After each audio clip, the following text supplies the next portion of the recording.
Setelah lebih dari 20 tahun, satu dari 3 unit pembangkit listrik tenaga panas bumi PLTP Sarula akhirnya beroperasi. Unit tersebut menghasilkan 110 MW listrik, 2 unit lainnya dengan kapasitas hasil yang sama juga akan segera dioperasikan. Ini menjadikan PLTP Sarula pembangkit listrik tenaga panas bumi terbesar di dunia. Inilah unit Silangkitang, satu dari 3 unit pembangkit listrik tenaga panas bumi Sarula. Unit ini terletak di Desa Silangkitang, Pahayjai, Kabupaten Tapanuli Utara, Sumatera Utara. Sejak Maret 2017, unit ini telah menghasilkan 110 MW listrik yang dijual kepada Perusahaan Listrik Negara atau PLN. Selain unit Silangkitang, masih ada unit Namorai Langit 1 dan Namorai Langit 2 yang masing-masing juga akan menghasilkan listrik 110 MW. Kedua unit tersebut berada di Kecamatan Pahayjulu, Tapanuli Utara, dan diperkirakan akan beroperasi akhir Oktober 2017 dan kuartal pertama 2018. Proyek PLTP Sarula telah dimulai sejak 1993, namun baru bisa beroperasi lebih dari 20 tahun kemudian.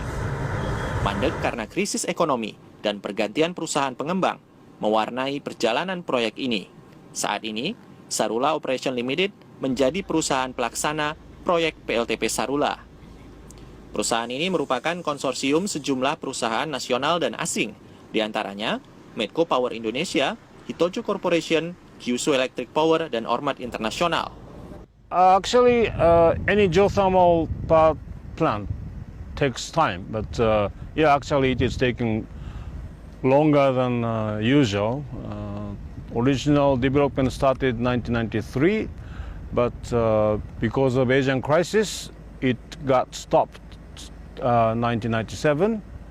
Then after a while nothing was moving, but in 2004 PLN invited developers from Indonesia and worldwide to participate in a bid to take over the development, and we did that, and we won the bid in 2006.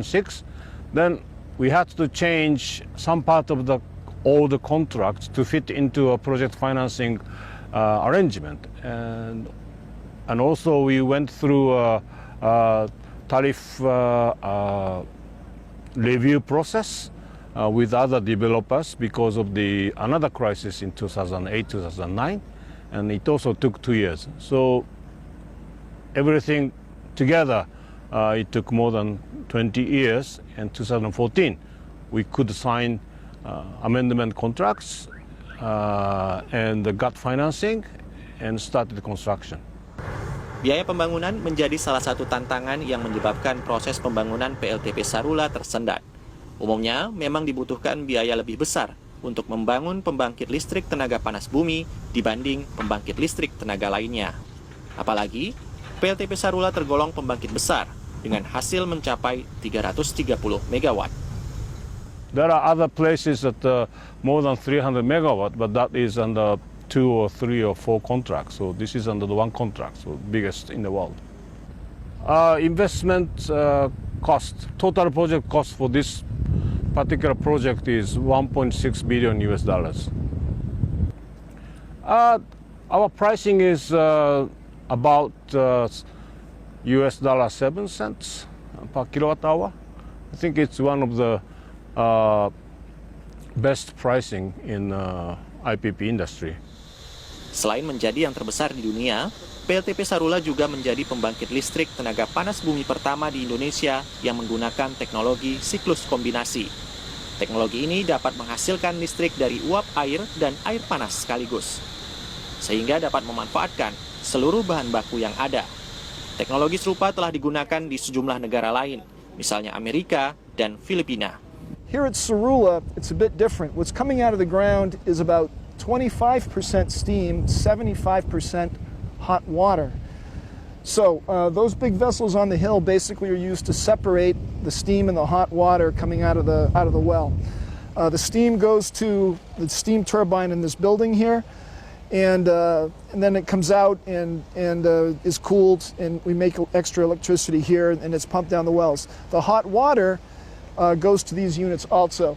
So Sarula is the first project to use what's called combined cycle technology, meaning we generate electricity with steam turbines and also with the hot water. And by hot, I don't mean low temperature. It's like 190 Celsius. It's more, you're able to generate more energy from the total mass flow.